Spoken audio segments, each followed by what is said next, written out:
Dito kami ngayon. Tingnan nyo kung gaano katahimik yung lugar. Tahimik na tahimik ka lugar.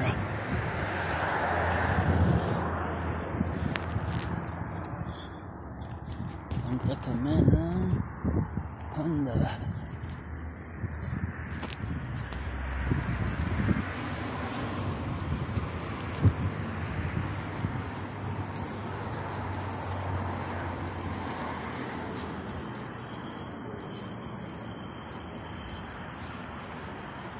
Katao-tao, kumakain sila.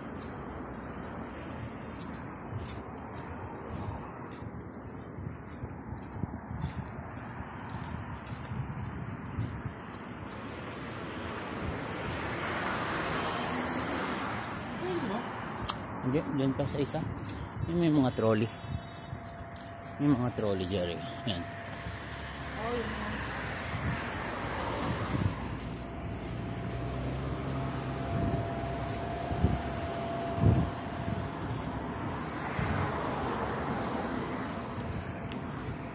Yan nga yung Jericho. Sarado pa. Tingin nga. Ano. Mura ng ano nila oh. Kahit gatas mura dyan eh. Oh, bibili na sa akin. Malaki? Ay, mga nandito. Oo. Totoo. Ayun na sila oh. Tapos na yata. Kahit saang lugar talaga niyan, tahimik dito. Ha?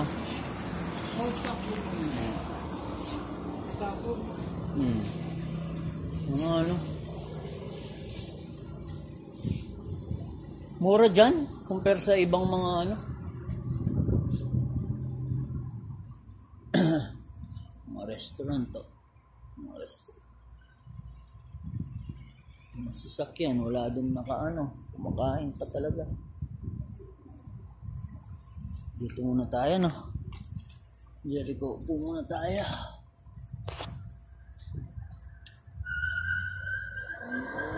Ganitong oras talaga kumakain sila, no? Hindi natin naisip, Kahit sa dan, wala akong masyado magkikitang tao, eh.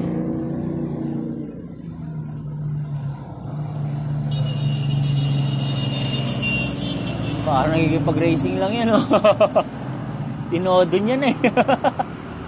Ayan po.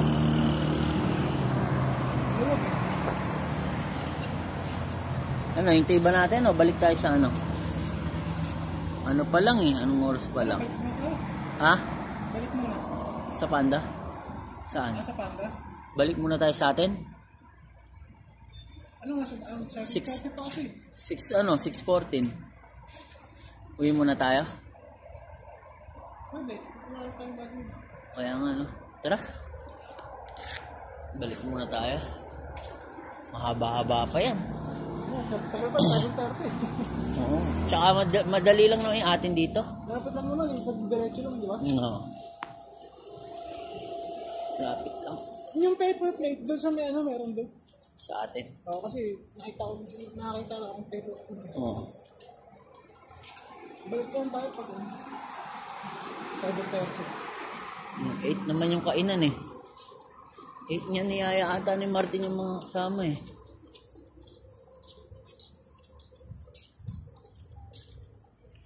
Kabayan to.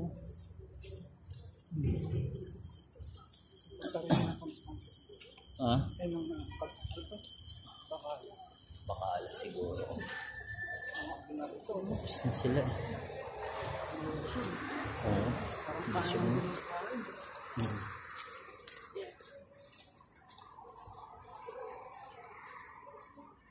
Amoy pa lang, ulam na, no, Jericho? Maasim nga lang, no? Yung iba kasi talaga, ano din eh. Malakas din yung loob. Tayo nga, mga lalaki na nga tayo eh.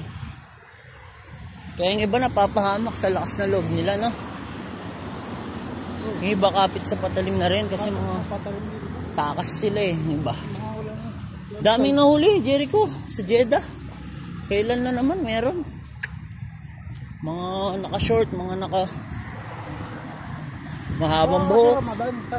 Pwede rin, baka dahil kasi disrespect sa ano. Oh, mga imported, no? Chocolates. Pag uwi ka, maganda dyan. Pero, mas maganda kamsa-kamsa ka. Doon sa 5 savings. Pumunta ka na doon, di ba? Oh. Mas madaming choices, no? Mga chocolate. Oh, mga pagkain dami din. Yung binili na toffees ni... Ano, parang asukal. Ang sarap. Biscuit, dami dun eh. Oh. 5 real lang, ganun kalaki oh. Doon? Oo. Bumili ako doon. 10 real ko, 2 balot ng malaki. Oo, grabe ka mura, no? Sarap pa. Yung wet biscuit.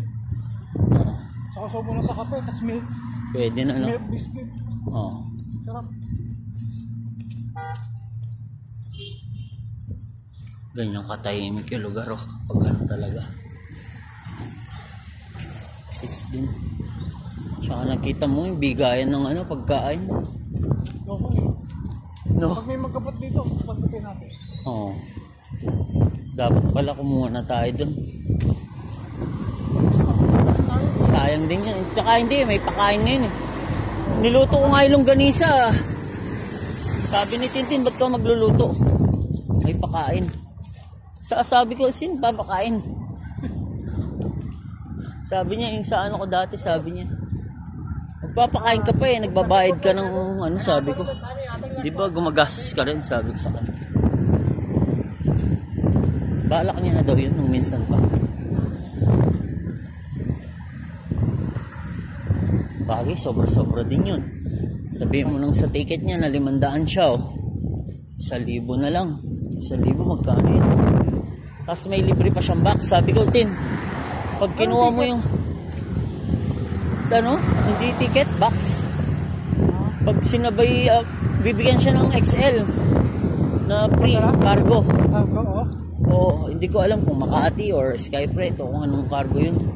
Sabi ko, bilan mo ako na isa, bayaran ko na lang, sabi ko. Kasi hindi ko ano pa kung papayagan ako mag-transfer or mag-stay pa. Hindi pa ako sigurado, sabi ko, kasi hinintay ko pa. Papaalam naman ulit eh.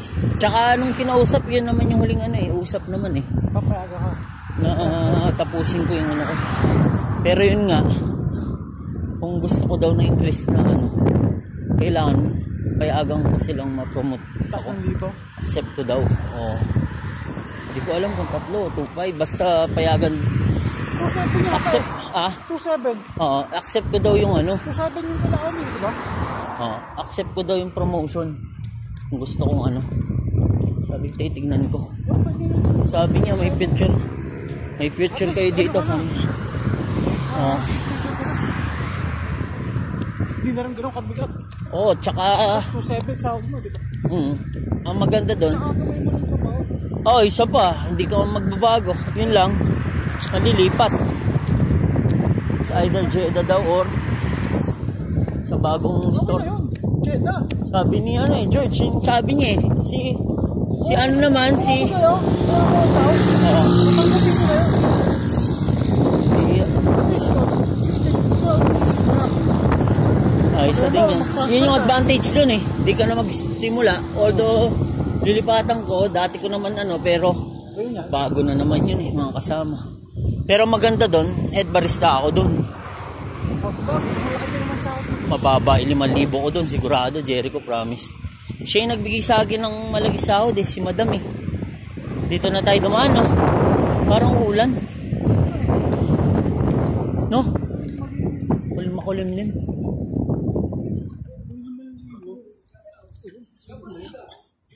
Kaya nga, tapos maganda lang dito sa atin pag nag-stay ka. Ayun, makasama mo, ganun pa rin. Hindi ka na mag-a-adjust. Oo. Kasi may mga kasama ko nun. Captain waiter sila sa ibang restaurant. 3,500. Tapos nagsipag-resign kasi mga Kita mo kasama. naman trabaho ng mga ship leader sa atin. Di ba parang ano? Dali lang. May ikot-ikot lang. Oo. Nakakatuwa. Di ba? Tumutulong naman, kaya lang Tulong pag talagang ano, pero nasa choice nila eh. kung tutulong ka. Totoo. Ikot-ikot lang sila eh. Correct. Mag-uutos lang kung anong papalit eh. Oh. Maganda ron sana kung i-share nila kung anong alam nila. Ang mahirap, nag-aaral pa din sila kasi. wala din talaga sang ano. Pero sa bagay, individual naman, kanya-kanyang ano kasi yan eh. Pag naging ship leader ka. Pero ako simulat sa pool, mga ganyang posisyon, Jericho. Ayaw kong ano, gusto ko yung may natutunan. May something kaming, yung papasok ka, lalabas ka, wala lang. Hindi ah.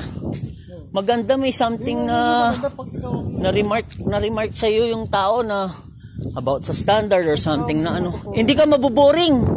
Hindi ka maboboring kasi bakit? Yun yung ano mo eh, may share ka alis kung sakaling mapunta sila sa ibang ano. Ay ganito yung sabi ni ano, turo dati sa amin. Maano mo eh, ma-adapt mo eh. Kasi alam mo, dati ka rin na ano, hindi ka na makagad mo yung position. Lahat naman nagdadaan sa mababa. Kahit nun sa Jollibee o kung saan ka nagtrabaho, di ba? Hindi naman kaagad maaalam ka. Hindi. Dami mo rin dinaanan na review, interview, mga para ma-promote ka or maging ano ka. Ang maganda kasi doon, maaalala mo eh, yung magaling na nagturo sa'yo dati. Di mo alam tapos biglang natutunan mo. Kasi useless yung alam mo kung hindi mo sinishare. Di ba, no? Ang sarap sa pakiramdam yung kung anong alam mo, isishare mo. Tapos matatandaan ka ng tao, kahit di na. Pero sa gusto tatatak sa yung tao na may natutunan siya sa iyo. Something sa buhay or personal o sa trabaho. Yan yung maganda ron, yung something na hindi yung papasok ka, wala lang. Lalabas ka, wala lang. Mga manager dito, wala akong kwenta. Wala akong labas-pasok lang. Sabi ko layo. Sa atin, madami pang cheche-bureche. Although, pero hindi, something na matututunan. Tsaka, papasok ka, uy, may matututunan naman ako. Excited ka ba? O, ano kayang ano ngayon? Mga ganun ba? May mga happenings, tapos may mga motivation sa staff. Maganda sana. Mga ganun. Hindi yung sa atin dyan. Pasok ka lang. Pasok ka, lalabas ka, wala. Self-knowledge, pero mahirap yun. Wala kang ano, lalo na kung first timer mo rin. Anong aim nyo sa store? Anong ano nyo? Hindi naman sa mataas yung ano mo, pero hindi, kailangan yun. Kasama yan sa mga standards, sa mga yung mga chinecheck nila. Kasama yun. Cleanliness condition. Ituro mo rin sa staff kung ano yung ginagawa nyo. Kasi once na ano yan, hindi siya uuwi na talunan. Uwi siya na may baon-baon pa rin. Hindi man sa pera, hindi man sa trabaho, nadyan na yun eh. Yung something na may share niya rin. Mag-i-improve siya, mag-grow siya. Hindi ikaw lang yung may alam. Kasi maintindihan ka nila eh, pag sila naman yung nasa sitwasyon mo. At susuportahan ka nila, tsaka igagalang. Yung natutunan ko rin. Gaganahan pa magtrabaho sa iyong staff kasi sasabihin sa'yo, daming alam na matututunan mo o sinishare mo. Hindi yung labas-masok ka lang. Lalang, o pag may take note lang, doon mo lang sabihin. Tapos bandang huli, makikita mo, ang gagaling na ng mga staff. Komportable sa'yo, komportable lahat. Tapos makita mo, yung iba nasa Amerika na. Yung iba nasa ano na. Alis naging part ka din nila nung nag-grow pa lang sila. Di ba? May ganyan, Jericho. Hanggang gumaling, hanggang ano. Tapos, sasabihin mo, ganito lang ito dati, oh, ngayon, oh. Dinaigang ka. Sa Amerika lang. Oo, totoo. Ang dami kong kasamang ganyan ngayon. Sa Canada, si Brian, kupal-kupal lang yan, oh, ngayon. Astig na ngayon. Nag-manager pa nga sa Russian Mall yun, sa Starbucks. Sabi ko, Brian, tamad-tamad mo lang dati, ah. Sabi niya, lakasan lang ng loob, Nold. Sa bagay, totoo yan. Sabi ko, tignan mo, hindi malakas yung loob mo, nakarating ka ba dyan? Sabi ko. Hindi mo masasabi. Dami niya ng lupa. Sa Nueva Ecija, kabanatuan yun, Ilocano. Dollars na. Lilipat daw siya sa Vancouver. Hirap nga daw ngayon sa Canada. Taas kasi ng cost of living doon. Oh, lalo na daw ngayon. Wala. Kasi kahit tirahan, mahal eh. Si Chef Manny na pastry chef namin. baker siya doon sa Avenue. Palipat-lipat siya, Edmonton, Winnipeg. Sabi nol, huwag mo ng pangarapan dito. Kung ikaw sumasahod ka ng 50 dyan, parang dito lang din, sabi niya. Kasi babayaran mo ng ano, sabi niya, nung nasa kay Prince kami kung may OT ka na, sabi niya, ganyan, iko-compute mo, babayaran mo yung pamasahe mo, minsan hindi kasama o bahay mo. Or kung walking distance, sa labas pa lang, madami ng mga drug addict, sabi niya, minsan ubod-ubad. Couple, sa harap ng bahay namin, sabi niya. Ay, lagi nakalak yung bahay namin. Oh, dami daw mga drug addict, yung nakahay sa labas ng daan, nakakatakot. Sabi niya, grabe, sabi niya. Napaka-open dun Oh, grabe dito, Lord, sabi niya. Tapos, ang lamig. Sabi niya, mag-a-adjust ka. Pang 5 damit ko na to, sabi niya. Napatong. Naninigas daw yung kamay, hindi makaano. Sabi niya, kala ko, ang ganda ng snow. Hindi pala, sa umpisa pa lang, sabi niya, nakita mo dyan, Jericho. Ito nga lang sa atin, di ba? Kasakit-sakit tayo. Hindi pa ganun kalamig. Kagaya ng sa kanan. Doon, negative lagi. Negative 20. Oo nga, totoo. Parang freezer daw. Kaya nga. Mas malamig pa sa freezer.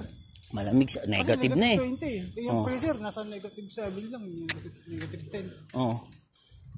Sarado na ba yun dito o ano? Yung ginagawang bahay. Sarado na. Tara. Sarado na, Jericho. Sarado na. Dito dati tayo nagsishortcut. Doon sa may buhangin yan doon.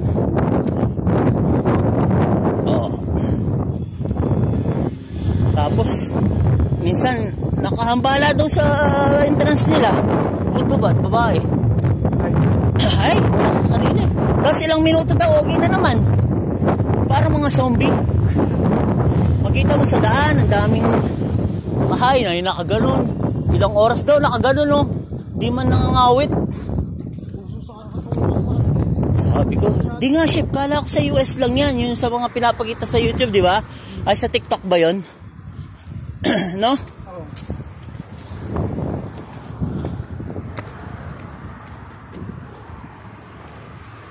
US, maraming sila. Ano sa US? Yung mga street, di ba? Usong patayan.